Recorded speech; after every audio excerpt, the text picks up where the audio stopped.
Hello student, स्वागत है आपका मेरे YouTube channel GK special bye SP sir पर।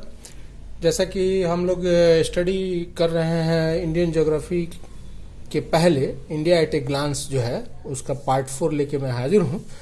तो इसमें हम लोग चर्चा करेंगे नेशनल एम्बलम्स, नेशनल सिंबल्स, जो राष्ट्रीय प्रतीक है, सिंबल्स हैं, उसके बारे में चर्चा करेंगे। तो ये इतना इम्पोर्टेंट है कि इससे हर एग्जाम में प्रश्न पूछता है, और ये सीधे सीधे प्रश्न नहीं रहते हैं, बल्कि आपको जो है प्रश्न पूछे जाते हैं वैसे टॉपिक से।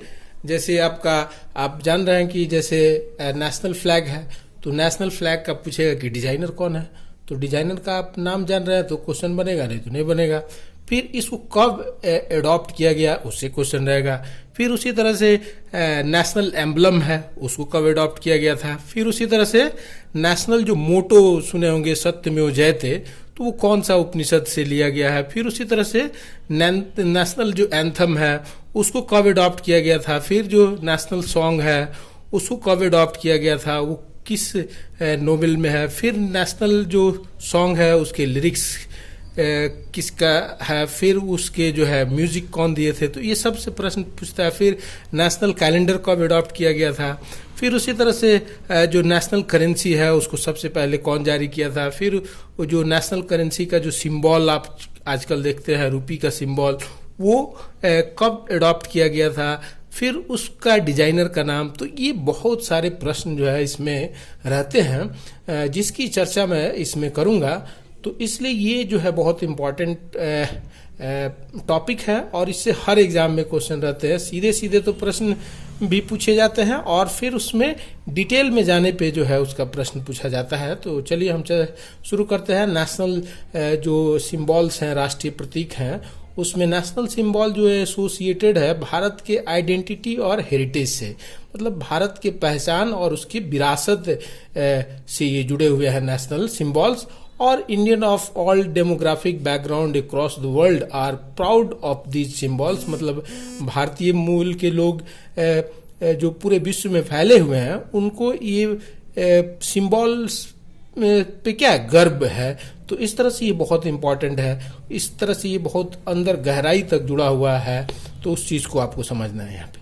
तो जो नेशनल फ्लैग है वो आप जानते हैं कि तिरंगा है, तो ये तो कॉमन क्वेश्चन है। लेकिन अब इस ट्राई कलर में देखिएगा टॉप पे क्या है, तो सेफ्रॉन केसरिया है, जो स्ट्रेंथ और करेज को डिनोट करता है। फिर मिडिल में देखिएगा व्हाइट है, जो पीस और ट्रूथ, शांति और विश्वास को बताता है। फिर इसी जो मिडिल में व्हाइट है उसी में देखिएगा अशोक चक्र है, तो ये क्वेश्चन पूछता है। और उसमें कितने स्पोक्स हैं, तो 24 जो है स्पोक्स हैं, मतलब कि 24 जो है स्पोक का वो व्हील है, और उसका कलर जो है नेवी ब्लू कलर का है। तो ये क्वेश्चन कॉमन क्वेश्चन पूछता है। फिर उसी तरह से पूछता है कि जो बॉटम में जाएंगे, तो बॉटम में देखिएगा कि बॉटम में जो है आपका ग्रीन कलर है, जो लाइफ और प्रॉस्पेरिटी को एक्सप्रेस करता है। फिर अब ये तिरंगा का जो प्रोपोर्शन है, वो प्रोपोर्शन में देखिएगा इसका विड्थ जो है 2 और लेंथ 3, तो 2:3 के रेशियो में इसका होता है। फिर इसको कब अडॉप्ट किया गया था, तो ये बहुत इंपॉर्टेंट है। 22 जुलाई 1947 को इसको अडॉप्ट किया गया था, मतलब 15 अगस्त जब देश की आज़ादी के लिए झंडा फहराना था, तो उसके पहले 22 जुलाई 1947 को इसको अडॉप्ट किया गया था। फिर इसको किसके द्वारा डिजाइन किया गया था, तो ये सुने होंगे पिंगली वेंकैया के द्वारा। पिंगली वेंकैया जो एक फ्रीडम फाइटर थे, उनके द्वारा जो है ये डिजाइन किया गया था। तो ये बहुत इंपॉर्टेंट है, इसे प्रश्न रहता है। तो फिर उसी तरह से नेशनल जो एम्बलम है, राष्ट्रीय प्रतीक है, वो अशोक स्तंभ है। आप जानते हैं अशोक का जो सारनाथ से लिया गया, लॉयन कैपिटल ऑफ अशोका कहा जाता है। तो एक तरह का ये मूर्ति कला है, स्कल्पचर है, जिसमें 4 एशियाटिक लॉयन दिखाए जाते हैं बैक टू बैक। तो सामने से आपको हमेशा 3 दिखेगा, एक छुपा रहता है, किस अर्थ से भी जाइएगा तो इसको अडॉप्ट किया गया था 26 जनवरी 1950 को, जिस दिन मतलब संविधान स्वीकार किया गया था, संविधान लागू किया गया था, रिपब्लिक डे मनाते हैं, ठीक उसी दिन जो है जो नेशनल एम्बलम है उसको अडॉप्ट किया गया था। फिर उसी तरह से नेशनल मोटो पूछता है कि राष्ट्रीय वाक्य क्या है, तो सत्यमेव जयते है। ये कहाँ से लिया गया, तो मुंडुक उपनिषद से लिया गया, तो ये बहुत इंपॉर्टेंट है, इससे क्वेश्चन रहता है। फिर उसी तरह से नेशनल एंथम जो है वो आपका जन गण मन है। तो राष्ट्रीय गान मतलब ये राष्ट्रीय गान है, गीत नहीं है, गान है, सॉन्ग नहीं है। तो गान जो है इसमें अक्सर कंफ्यूजन होता है। तो इसके लिरिक्स, इसके रचनाकार जो है रविंद्रनाथ टैगोर थे। 1911 में इसमें कांग्रेस के अधिवेशन में जो है इसको गाया गया था। और रविंद्रनाथ टैगोर जो है एक ऐसे महापुरुष हैं जो इंडिया के भी नेशनल एंथम उनके द्वारा रचित है, और बांग्लादेश का जो अमर सोनार बांग्ला जिसको बोलते हैं वहाँ का जो नेशनल एंथम है वो भी, उसके भी रचनाकार रविंद्रनाथ टैगोर हैं। फिर इसके म्यूजिक भी रविंद्रनाथ टैगोर दिए थे। फिर इसको अडॉप्ट किया गया था 24 जनवरी 1950, मतलब 2 दिन पहले, रिपब्लिक डे के 2 दिन पहले जो है इसको अडॉप्ट किया गया था। और प्लेइंग टाइम इसको जो है, इसका प्लेइंग टाइम है 52 सेकेंड अप्रॉक्स। तो इससे क्वेश्चन रहते हैं। फिर उसी तरह से जो नेशनल सॉन्ग है, तो नेशनल सॉन्ग से ही प्रश्न पूछे जाते हैं। तो नेशनल सॉन्ग जो उसके रचनाकार हैं, लिरिक्स है, वो है बंकिम चंद्र चटर्जी के द्वारा वो रचित है। और पहली बार जो है इसको गाया गया था 1896 के कांग्रेस अधिवेशन में, इसको जो है गाया गया था।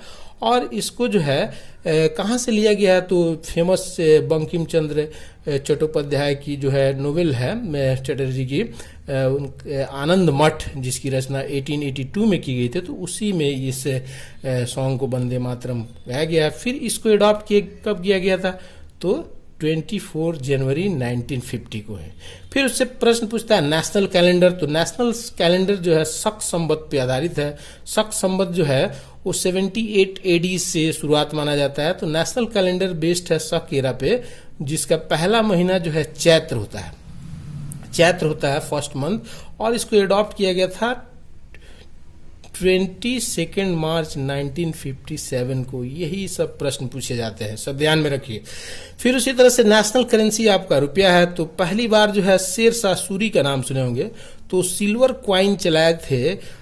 उसका जो है वेट था 11.53 ग्राम, और उसको कहा गया था रुपया।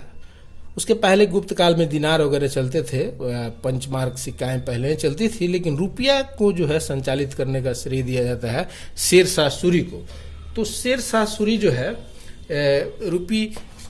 वही रुपया को जो है अडॉप्ट कर लिया गया। फिर उसी तरह से जो न्यू रूपी का जो साइन है वो अडॉप्ट किया गया था 15 जुलाई 2010। ये आपके आंख के सामने की बात है। फिर इसको डिजाइन किया गया था डी उदय कुमार के द्वारा। तो डी उदय कुमार भी बहुत इंपॉर्टेंट है। तो ये सब से प्रश्न पूछता है। फिर नेशनल डे आप जानते हैं, रिपब्लिक डे 15 अगस्त को मनाया जाता है, और इंडिपेंडेंस डे 15 अगस्त को, और रिपब्लिक डे 26 जनवरी को, जब संविधान लागू किया गया था इसी दिन, तो उस उपलक्ष्य में हम रिपब्लिक डे बनाते हैं। फिर father of nation Mahatma Gandhi, Mohandas Karamchand Gandhi को मानते हैं, और ये 2 अक्टूबर 1869 इनका डेट ऑफ बर्थ है, और इनकी हत्या कर दी गई थी 30 जनवरी 1948 को। तो ये सब क्वेश्चन रहता है। फिर नेशनल एनिमल बंगाल टाइगर है, जिसको पैंथेरिक टिग्रिस कहा जाता है। फिर नेशनल फ्लावर लोटस, ये सब जानते ही हैं। नेशनल बर्ड्स जो है वो भारतीय मयूर, इंडियन पीकॉक है। और फिर नेशनल ट्री जो है बट वृक्ष, बनियान का वृक्ष है। तो ये सब से रहता है। तो ये सब आप भी जानते हैं, लेकिन वो सब जो मैंने चर्चा की, जैसे नेशनल इपिक जो है महाभारत है, फिर नेशनल रिवर गंगा है, फिर नेशनल डांस जो बोलते हैं भारतनाट्यम है, फिर नेशनल मॉन्यूमेंट्स बोला जाता है इंडिया गेट को, फिर नेशनल फ्रूट्स में है मैंगो, फिर नेशनल इक्वेटिक एनिमल जो है वो गंगा रिवर डॉल्फिन को कहा जाता है। फिर नेशनल हेरिटेज एनिमल, राष्ट्रीय विरासत पशु जो है भारतीय हाथी को कहा जाता है। फिर नेशनल गेम जो है हॉकी को माना जाता है, लेकिन कोई ऑफिशियल गेम इसका है नहीं। और नेशनल स्वीट जो है जलेबी है। तो इस तरह से ये जो है एक प्रश्न जो है इससे हर एग्जाम में रहते हैं। तो ये जो मैंने शुरू किया था इंडिया एट ए ग्लांस, इसका एक लास्ट ये सीरीज था। अब इसके बाद जो है हम विधिवत जो है भारत के भूगोल में सबसे पहले जो इंडियन जो लैंड ब्लॉक है, भारतीय स्थल खंड है, उसका पूरा इतिहास मैं बताऊंगा। फिर जो है ये फिजियोग्राफी से उसका कहानी शुरू करूंगा अगले वीडियो से। तो इस वीडियो में इतना ही। फिर अगले वीडियो में मैं, जैसे अभी भारत चाइना के बीच में विवाद चल रहा है बॉर्डर डिस्प्यूट को लेकर के, तो उस पर मैं वीडियो में रहने वाला हूँ। फिर इसी तरह से और भी जो इम्पोर्टेंट टॉपिक्स है, जैसे बैंकिंग अवेयरनेस वाला सीरीज चल ही रहा है। तो इस वीडियो में इतना ही। तो चलिए, बहुत बहुत धन्यवाद, नमस्कार।